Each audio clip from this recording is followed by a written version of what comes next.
Okay, here we go. Stand by. 3, 2, 1. The thinking atheist. It's not a person. It's a symbol. An idea. The population of atheists in this country is going through the roof. Rejecting faith. Pursuing knowledge. Challenging the sacred. If I tell the truth, it's because I tell the truth. Not because I put my hand on a book and made a wish. And working together for a more rational world. Take the risk of thinking for yourself. Much more happiness, truth, beauty, and wisdom will come to you that way. Assume nothing. Question everything. And start thinking. This is the Thinking Atheist Podcast. Hosted by Seth Andrews.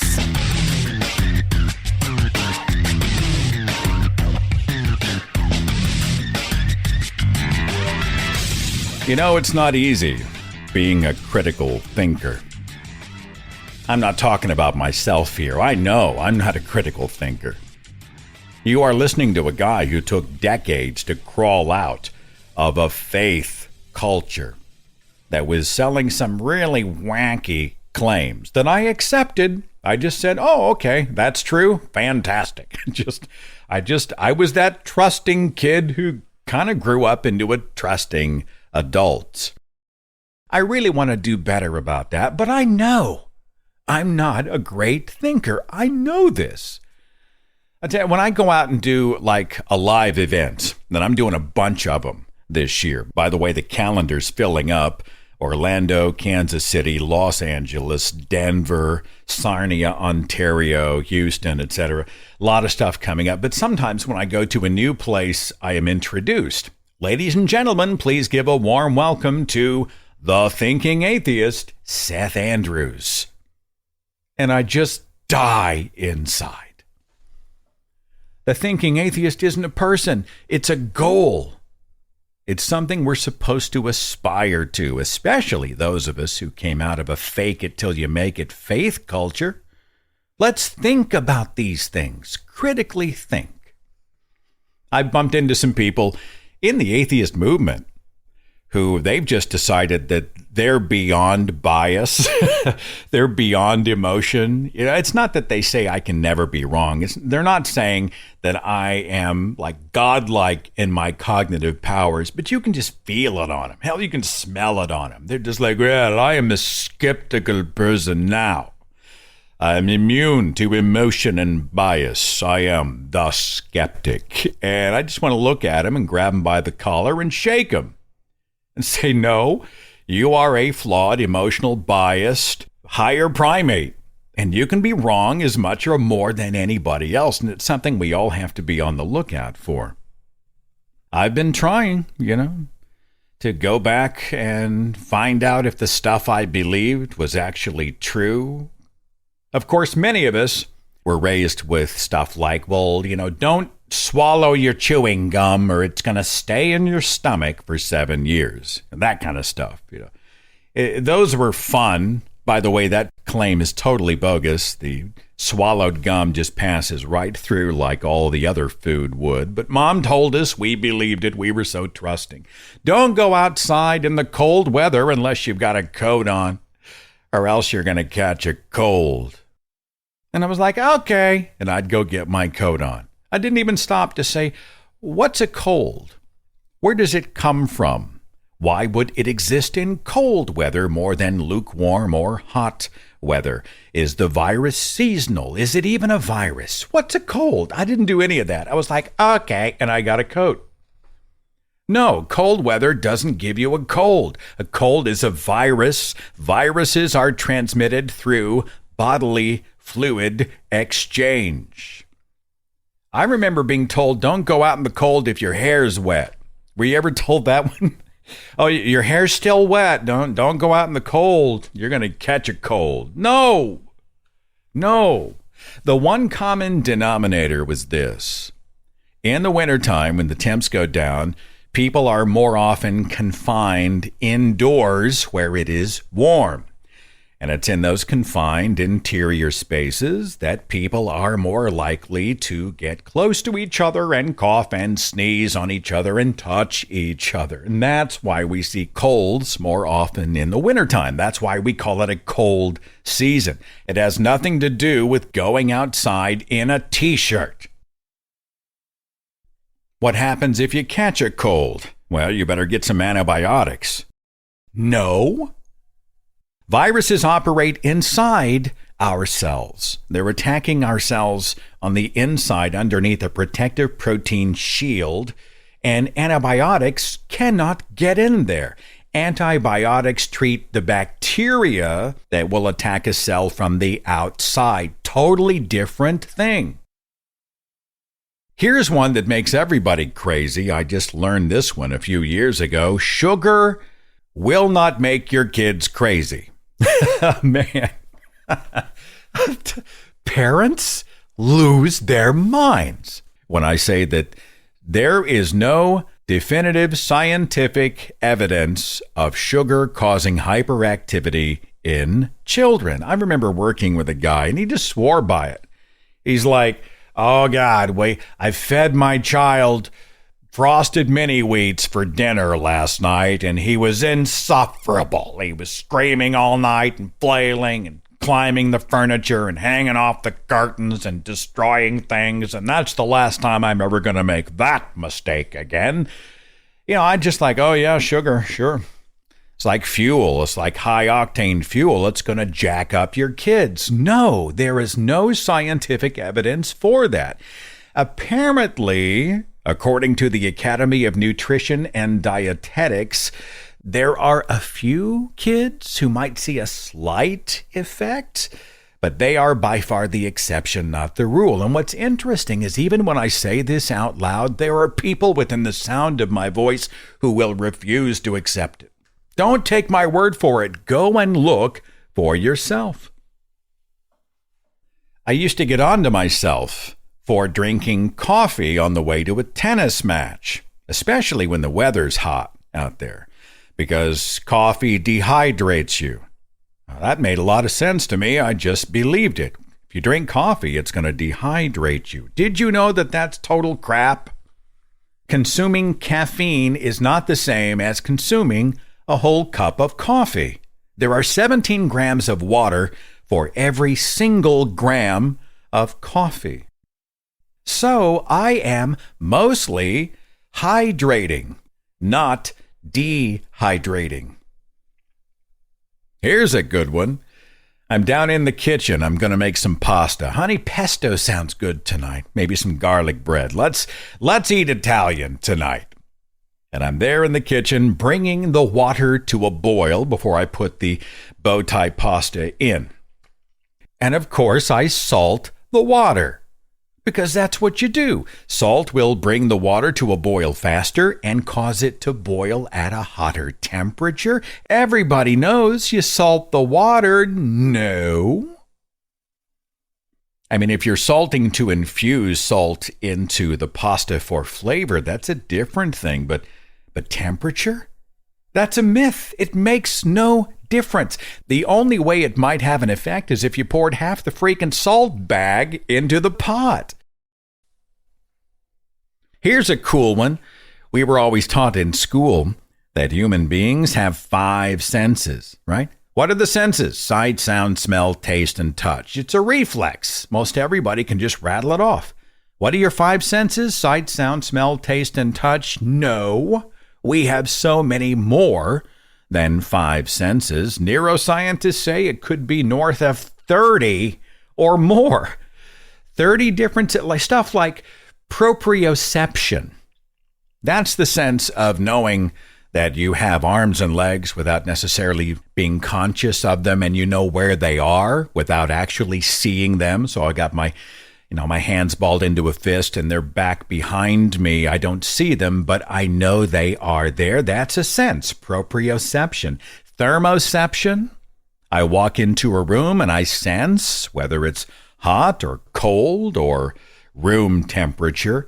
Nocioception, the sense of feeling pain. There's a whole bunch of these I never knew existed and never thought to ask about. Did you know that we, higher primates, human beings, we have just as much hair as chimpanzees? I used to refer to like chimps and gorillas. Those are the hairy primates. We have the same number of hair follicles, between 2 and 5 million hair follicles with hairs growing out of them. We have the same. The difference is that our hairs are much smaller and much finer, less visible, but they are there.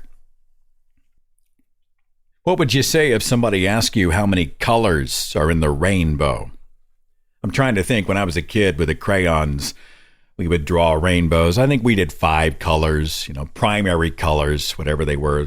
We did red and yellow and green and blue. And I'm trying to think if we did brown. Brown seems like a bad color for a rainbow. Brown's not a magical color. But, I think for the longest time, people assumed there were 7, right? 7 colors in the rainbow. Isaac Newton, back in 1704, he published his color wheel for the rainbow. 7 colors. And we said, oh, that's wonderful. Had I done my own thinking, had I done some homework, I would have realized that Isaac Newton was sort of partial to the number 7. He saw the number 7 as a kind of unifying number in our world. The 7 celestial bodies that we knew about at the time, 7 notes on a musical scale. He just thought everything in the universe was sort of tied together by the symmetry of 7. And he said, okay, 7 colors in the rainbow. That's not true. Color is the perception of our subjective brains. The light spectrum has a continuous distribution of colors, essentially an infinite number of colors. And what we see, each of us, is different. It's based on the cone-shaped photoreceptors in each of our unique sets of eyes. You and I and everybody else, we are all seeing a different rainbow. That blows my mind. I just learned that bagpipes did not originate in Scotland. This seems like a betrayal. Scotland. Yeah, bagpipes, of course they're from Scotland. Nope.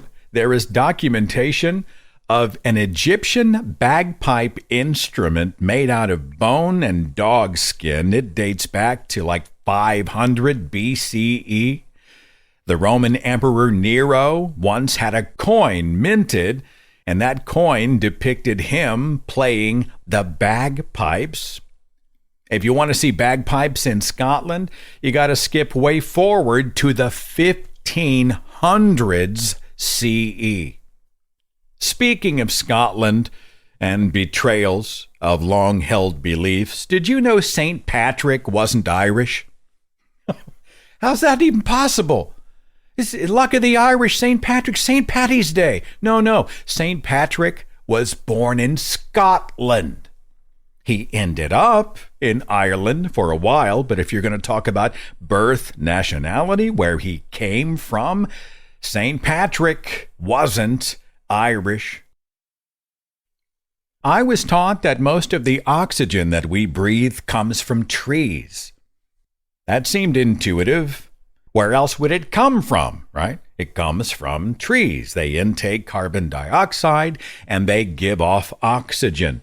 But in truth, most of the oxygen on planet Earth comes from kelp and phytoplankton, plants in the ocean. I think trees make up maybe a quarter of the planet's oxygen, approaching a third, but most comes from kelp and phytoplankton and that kind of stuff in the ocean.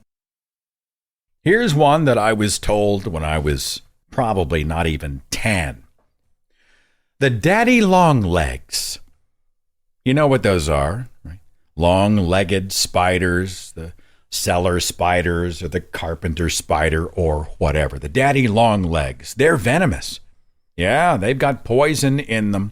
but their mouths are too small to penetrate human skin.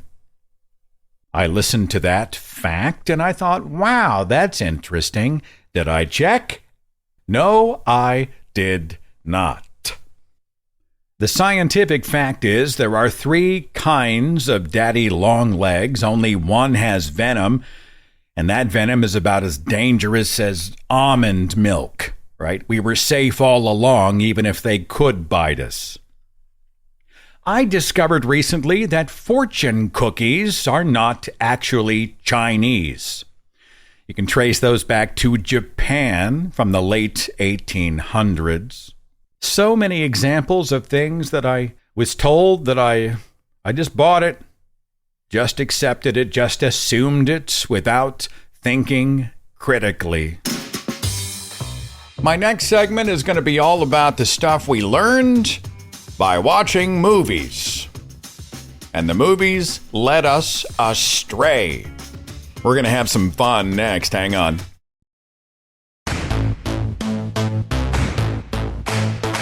My patrons get the broadcast early and commercial free, and it is a huge support to a full-time activist host like me. If you want to support me, patreon.com/Seth Andrews, with my thanks. Okay, if you are that kind of person, you're watching a film with a buddy, either at the movie theater or you're streaming at home, you're with a friend, you're watching a movie, and your friend is always pointing at the screen and going, "Oh, that's not right. That doesn't make any sense. Hey, there's a mistake." If they do that and it drives you crazy, well, the next few minutes are not for you. I think both attitudes are totally legitimate in this complicated, often heavy real world. Why wouldn't you want to sit back, unplug, and enjoy the unreal or the surreal? Who cares if it's logical? I just want to take the roller coaster ride or escape into a fantasy land and just not do the real world for a couple of hours. Seth, would you shut your mouth? I'm over here watching the actor playing the dead body on the ground. I am hyper laser focused on their chest. Wait a minute. Did you see that? They're breathing. They're breathing. They're supposed to be dead. They're breathing. Shut the hell up, Seth. Stop it. Stop doing that. I am terrible at this. And I think I get a kind of rush. Is it a superiority thing? They thought they got one by me. There are whole websites, social media communities, forums dedicated to movie mistakes, errors in continuity, or maybe a boom microphone dropped into a scene and nobody saw it until it had already released, or maybe it's just a plot hole that you could drive a semi-truck through. And these are old movies and new movies. The history of movies has mistakes. One of the famous ones was that Pretty Woman scene. Julia Roberts, back near the beginning of her career, she's having breakfast with Richard Gere, and she's sitting there eating a croissant. The camera cuts away, cuts back to her. Now she's eating a pancake. I mean, how did a croissant become a pancake? Terminator 3, John Connor's trying to get into this little Cessna plane. And the ID number on the plane is different in different scenes. Bradley Cooper is in American Sniper, walking around the apartment with a baby that is obviously made of plastic. The entire plot of Braveheart, which is such a well-made movie, but historically, it's crap. It is total fiction. It is total fiction. So I'm over there going, well, that didn't happen. And it was Robert the Bruce who was known as Braveheart, and the clothing is wrong. And, I'm not an expert in that time period, but I had happened upon a website with historians who were discussing it going, wow, everything's wrong. Fantastic movie. Of course, this was before Mel Gibson totally went off the rails. John Carpenter's Halloween, 1978, Haddonfield, Illinois. Why do all the cars have license plates for California? They shot the movie in Southern California. And just stuff like that fascinates me. Some I recognize and some I learn from other people like me. Okay, anyway, let's do a little bit of movie logic. Some of the stuff that many of us assumed would happen that does not happen in film. This is going to be fun, at least for some of us. Ever notice how characters who are supposed to be musicians can't play their instruments? I play a little bit of piano. When I watch a pianist portrayed in the movies, I swear 99 times out of 100, the actor is not even close to the notes being played. Natalie and I will be there. We're watching a movie and somebody's playing the piano. And they're not even close. They're not even in the right part of the keyboard. And I have to say something. That guy's not remotely close to those notes. What the hell is he playing? Natalie just stares at me. Oh my God, would you stop? This has to be true, I think, with anybody. Guitarists will see somebody playing the guitar in the movies and go, that's not even the right chord progression. Their fingers are just sloppy all over the strings. Violinists, saxophonists, drummers, I'm sure it's a common thing. Anybody who does a job that requires certain very strict procedures and then they see on television, they just ignore those procedures. They're just doing something else. I always enjoy the shows where they're having to do autopsies. Yes, the forensic examiner is going to have to go and determine cause of death. Wheel him into the autopsy room, and it looks like a rave. Super dark except for some really cool red and blue lights, kind of spotlights coming down. But beyond that, it's like they're at a campfire. You can't see shit in there. Have you seen a real autopsy room? The whole thing is white hot fluorescent. Doesn't mean I didn't enjoy the scene. Doesn't mean it's not cool. I just know that's not an autopsy room. I love the John Wick movies. Keanu Reeves. Can we clone that guy? On screen and in real life, he just seems like the best kind of guy. John Wick kicks serious ass. It's not like I'm walking in examining bullet trajectories and the physics of gunfire. I know they shot off 5,000 bullets in a shopping mall and not one spectator, pedestrian, shopper, mall walker got grazed. Okay, fine. Our heroes get shot in the shoulder. I was talking to a physician friend of mine, Dr. Will Judy. In the movies, you want to get shot in the shoulder or maybe in the calf or the thigh. Well, that's fine. Yeah, you can recover from that. You can finish the mission with that. You don't want to get shot in the brain or the heart or the lungs. But in the shoulder, yeah, you're going to be fine. Dr. Judy was saying, well, hang on just a second. There is in the shoulder a subclavian artery. If you blow out an artery, that's very bad. Plus, there's a web of bones in the shoulder. It's right above the lung. So if a bullet hits the bones and they shatter, you've made a bunch of little mini bullets that will totally shred the tissue of your body. It's not like you can get shot in the shoulder and dispatch the bad guy, get in the hot car, pick up the hot girl, drive off into the sunset. It doesn't work that way. I can know that. Somebody is running on foot from a bad guy in a car. Where do they run?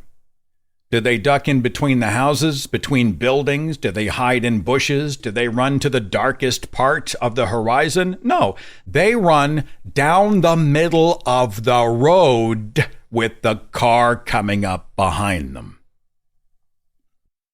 Have you ever noticed when you have to hide the body in a movie, how easy it is to dig the grave?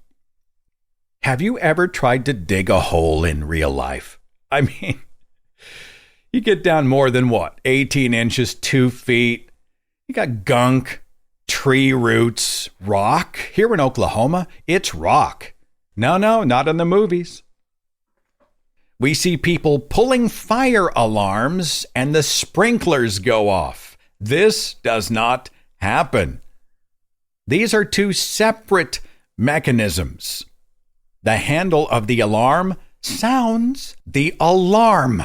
The sprinkler heads actually have heat-sensitive caps on them.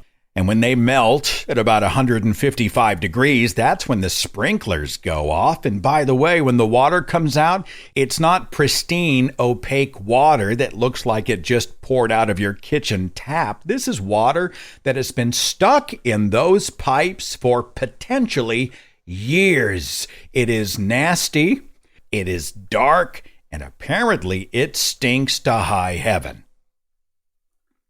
I'm always astounded when they cut to a woman and she's either going to bed, sleeping in bed, or getting out of bed, and she's still in full makeup. Does anybody do that? I don't know much about makeup. The movie Home Alone, the McAllister family, it's thought that, they were a middle upper class, not rich people. Did you see their house? 5,300 plus square feet, 10 bedrooms, 5 bathrooms. Where do I get that middle to upper class job? And we see this a lot in movies. There's some everyday guy working an everyday job, and he lives in a building that looks like a presidential library. I've always wondered if computer people smirk at hackers who are portrayed in the movies. Oh, we got a computer expert. We got a hacker. He needs to break into the Pentagon. So they sit him down at any terminal, anywhere, and he starts mashing away. And after about 45 seconds, he says these two words. He says, "I'm in." I always say that. I'm in. Real life code is pretty boring and bland and overwhelming. It just looks like noise. No, not in the movies. The hacker software, or whatever it is that they are doing, is just sexy. It looks like a video game. There's orbs and spheres and rotating shit, and it always makes those computer noises that are totally unnecessary. Right? In real life, does your computer make those noises when you type shit into it? It does not. I love Star Trek IV. I love Star Trek IV. The film with the whales is how we always say it. There's a scene where Scotty, I think it's a Mac, and he sits down at a Macintosh computer. And without knowing anything about the interface, the software, RAM, hard drive, connection, anything, and this is pre-internet, without any of that, in about 30 seconds, he is able to calculate transparent aluminum, a wildly complicated future technology that will change the world. He just mashed it into a Mac in a half a minute. I can go with it, but it's bullshit. Speaking of Macs, anybody else roll their eyes when they went to go see Independence Day? 1996, Independence Day, starring Will Smith and Jeff Goldblum and several other people, right? Jeff Goldblum comes up with the idea. The way to defeat the evil aliens is we need to upload a computer virus into the spaceship. And apparently, the aliens use an Apple PowerBook 5300, which is what Jeff Goldblum used to write the planet-saving hacker code virus thing. And then they go and he uploads it to the evil alien ship with Wi-Fi. Okay, so you use a Mac, you were able to break their security protocols, and you have their Wi-Fi password. Okay. Ever notice how people in the movies will turn on the TV or the radio, and at that exact moment, there is a relevant news story? Like something germane to the plot, something that they must know, it's there. Just like that, they happen to turn it on at the right seconds, on the right channel. It's remarkable. Storms make me crazy in the movies. With very few exceptions in films, Lightning and thunder happen at the exact same second. I think the only exception I can think of is Poltergeist, where he was counting between the flash and the sound to gauge the distance of the storm. But in most movies, lightning and thunder, the exact same second. Thunder travels at a speed of 3 miles every 15 seconds. So the only way you would hear lightning and thunder at the exact moment is if it was striking you. Have you ever noticed how somebody takes a shower in the movies? They always walk right into the shower stall or hop into the tub behind the shower curtain right off the bat, and then they turn the handle and the water starts pouring all over them. How long does it take for your shower to produce hot water? Mine takes about 35 seconds. I actually start the water and then I run over and brush my teeth before jumping into the shower because it needs time to get hot. Not in the movies. Immediately, they just stand under the shower nozzle and they turn the shower on and, it's miracle hot water. Where do I get that option at Home Depot? I will pay extra. Here's one about action movies. I guess I should have mentioned this earlier when we were talking about John Wick, etc. But people who fire a gun in a movie, shot after shot after shot, sometimes in a small confined space, close proximity gunfire. The heroes do this and somehow are not totally deaf. Even a .22 rifle hits about 140 decibels. Handguns, larger rifles, that's about 175 decibels. The National Institutes of Health say that long exposure to anything over 85 decibels can permanently damage your hearing. Every time somebody fires a gun inside a car, I think, all right, well, it's time to go schedule cochlear implant surgery because you just blew out your eardrums. And you're not off the hook with a silencer. In film, they just put a silencer on the gun and nobody hears a thing. Absolutely untrue. A gun with a silencer still hits about 110 decibels, the equivalent of the pulse of a jackhammer. You will be heard. This is another great action movie trope. Our hero grabs the grenade, sticks the pin in his teeth, ding, and then he throws it over the wall or whatever. Those pins are designed to not come out easily. Teeth will not bring them out. You want to know why? You know why they've made the pins hard to pull? Because you're holding a grenade. There's a killer in a movie, and he suffocates his victim. He puts his hand over their mouth and nose and holds tight until the victim stops breathing, and then he immediately pulls his hand away because the victim is now dead, right? Wrong. In real life, you pull your hand away, the victim would again start breathing. I don't want to get too dark here, but it takes a long time to suffocate someone to death. Chloroform in the movies, they just grab it, stick it over somebody's mouth and nose, and they almost immediately conk out. No, in real life, you're talking 5 minutes of chloroform to get them unconscious. Have you noticed how people never say goodbye when they hang up the phone in the movies? I totally understand why. I mean, it makes dramatic sense, but it's weird. Somebody finishes a sentence, a thought, whatever, and then they just hang up. How would people in your life feel if you did that to them? They would be like, what the hell?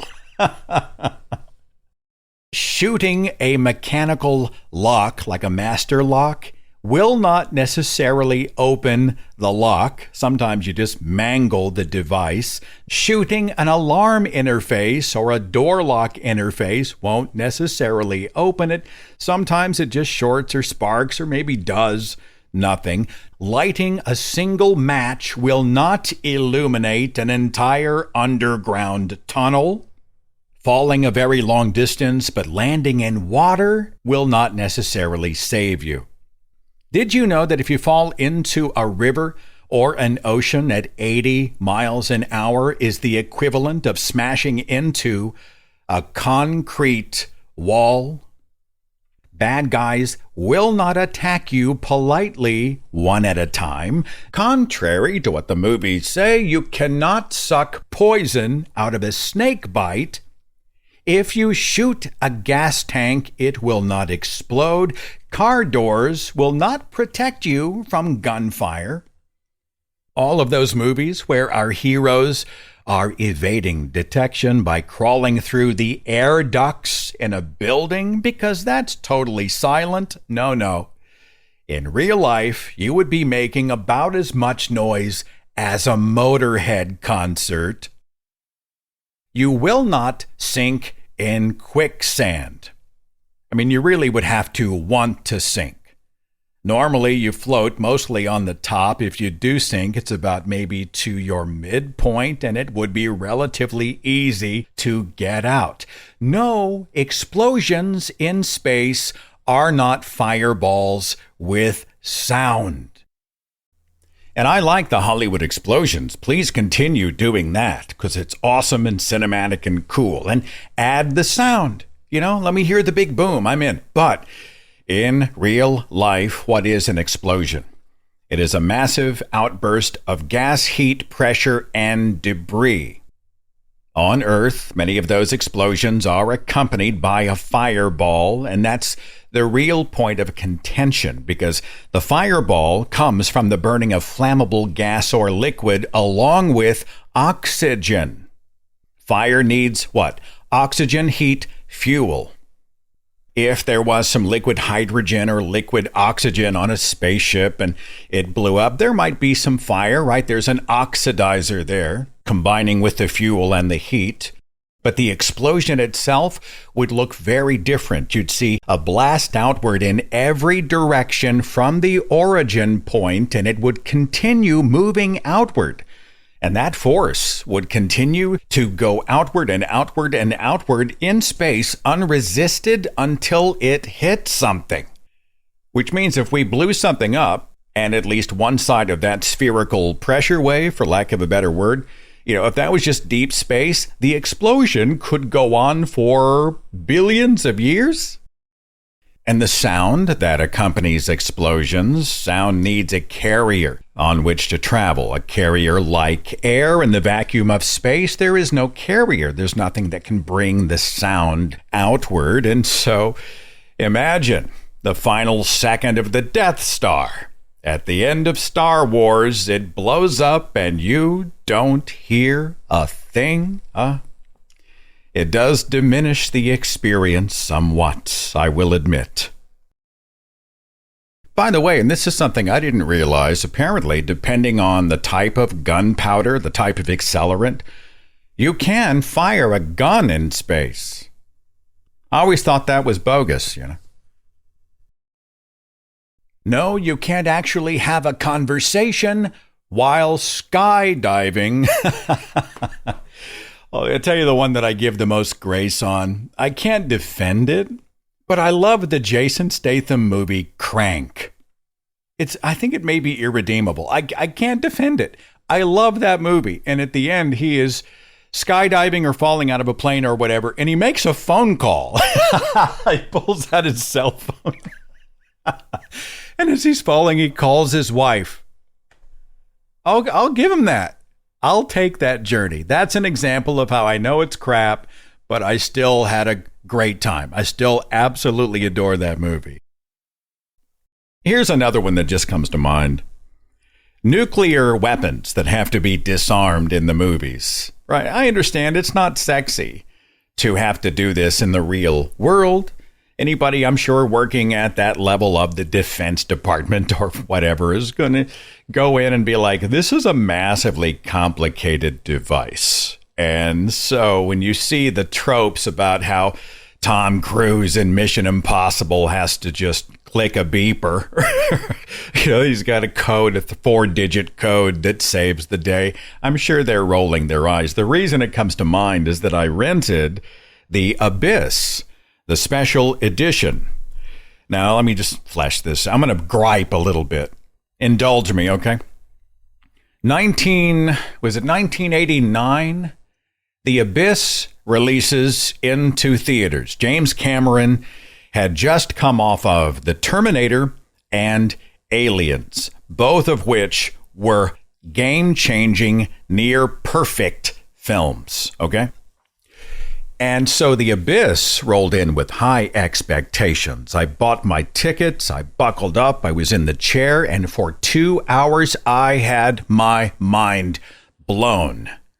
30 years later, The Abyss has, by far, the best, the most well-shot, the most thrilling and compelling underwater scenes in film history. I've never seen anything that comes close. It is a masterpiece. Until the last 12 minutes. The climax, the finale of The Abyss, is an abomination. It is jaw-droppingly terrible. It is the kind of terrible where when you walk out after the film is done, you get in your car, you just want to look at somebody and go, what the hell? It's just a betrayal. It was horrible. And the rest of the movie was so good. I'm like, somebody go rewrite and reshoot it. Fix it, because we can't discard everything that came before. It's fixable.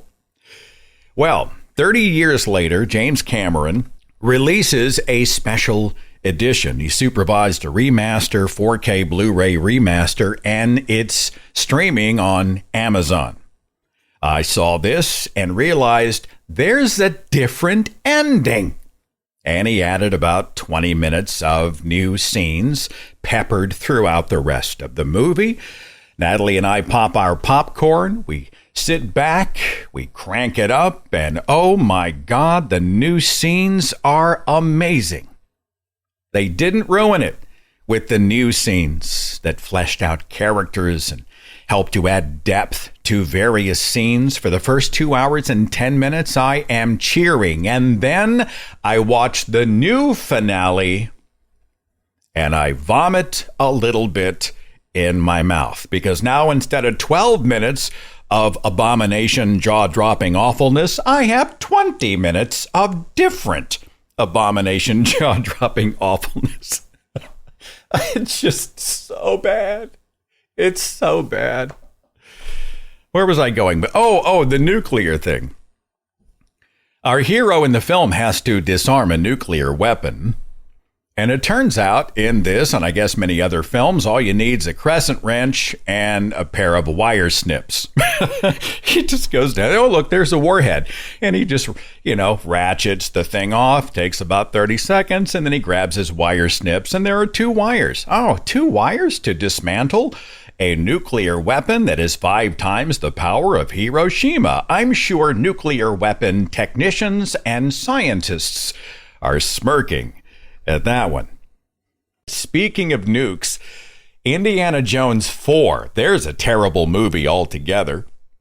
But you remember that scene? He's in I think he's inadvertently finds himself in a bomb testing site, a nuclear bomb testing area, realizes it at the last minute, and he crawls into a refrigerator. The nuke goes off. The pressure wave hits that fridge, spins it 100 times, kicks it like a soda can for about a quarter of a mile, and Indiana Jones emerges. Somehow, his bones have not been crushed into a fine powder. He just, all you need's a fridge to survive the nuclear bomb. Okay, let's move past the movie thing. Let's do some at least mildly mind-blowing science trivia coming up next.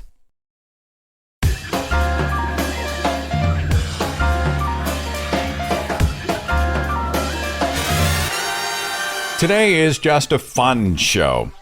We are correcting the record and learning new things. The BBC did a feature a while back on its Science Focus page about stuff that we don't know that might blow our minds. I'm in. Let's talk about that. Browsing some highlights for you. Did you know that a cloud weighs about 1 million tons? But they also have a density that's about 0.4% lower than the air surrounding them, which is how they are able to float in the sky. Did you know that giraffes are 30 times more likely than you are to get hit by lightning? Oh, that's terrible. Did you realize that identical twins do not have the same fingerprints? Paleontologists have not only found fossilized dinosaur bones, occasionally they will also discover fossilized dinosaur poop. Speaking of dinosaurs, did you know that dinosaurs didn't live all that long? The Tyrannosaurus Rex reached full size between 16 and 22 years, but only lived up to maybe 33. The Brontosaurus and some others lived maybe 50 to 55 years. That's bizarre. I always thought that these prehistoric animals were hundreds of years old, but apparently not. There was once a cat who lived 38 years and 3 days. The kitty's name was Cream Puff. He was a mixed domestic tabby cat who was owned by a guy in Austin, Texas. That cat is in the Guinness Book of World Records. It is possible to actually die laughing. There are people who have kind of a failing or fragile heart or some lung issues, and if they get too tickled, that intense laughter might just trigger a heart attack or suffocation. Did you know that one horse has about 24 horsepower? It used to be, we thought that, well, the power of one horse, right? That's, you have one horse or 10 horses or whatever. That's how we measured it. No. A study from 1993 showed the maximum power of a horse at about 18,000 watts. That's 24 horsepower. Every day as our Earth travels around the sun, did you know that you and I are also traveling about 1.5 million miles a day? And we don't even feel it. Some animals are allergic to humans. How's that for a turning of the tables? Lego bricks can withstand compression, the weight of compression, better than concrete. The average plastic Lego brick can support 375 other bricks before it falls. Theoretically, then, you could build a tower of Legos more than 10,000 feet without it failing. The largest butterfly in the world has a wingspan of more than 12 inches. Imagine a 1-foot wide butterfly, the Queen Alexandria birdwing. Did you know that rats could have autism? There is a planet that is mostly made out of diamond. It's called 55, I'm going to call it Cancri, CANCRI_E. It is around twice the size of Earth and about 40 light years away. It is within the Cancer constellation. It is almost completely diamond. A diamond planet. Oh, yeah. Somebody called the De Beers Company. I'm sure they'd find a way to harvest it and sell it over the counter, right? Your fingernails and your toenails will grow faster during a hot summer, probably because in the heat there is increased blood supply to the extremities. There are more bacterial cells in your body than there are human cells. The average human is about 56% bacteria. Bacteria itself is a whole lot smaller, so it has a smaller total mass, but there are more of them. And finally, I know some people talk in their sleep. Did you know that people who cannot hear, the deaf, sometimes will use sign language in their sleep? There was a 71-year-old man who was studied several years ago, a sleep study, and scientists were able to get an idea of what he was dreaming about by watching his hands. That just blows my mind. I hope you enjoyed the show today.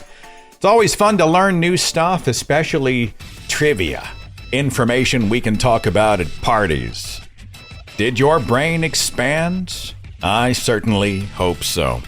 Be safe, be well, and be here next week. I'll see you then. Follow The Thinking Atheist on Facebook and Twitter for a complete archive of podcasts and videos, products like mugs and t-shirts featuring the Thinking Atheist logo, links to atheist pages and resources, and details on upcoming free thought events and conventions. Log on to our website, thethinkingatheist.com.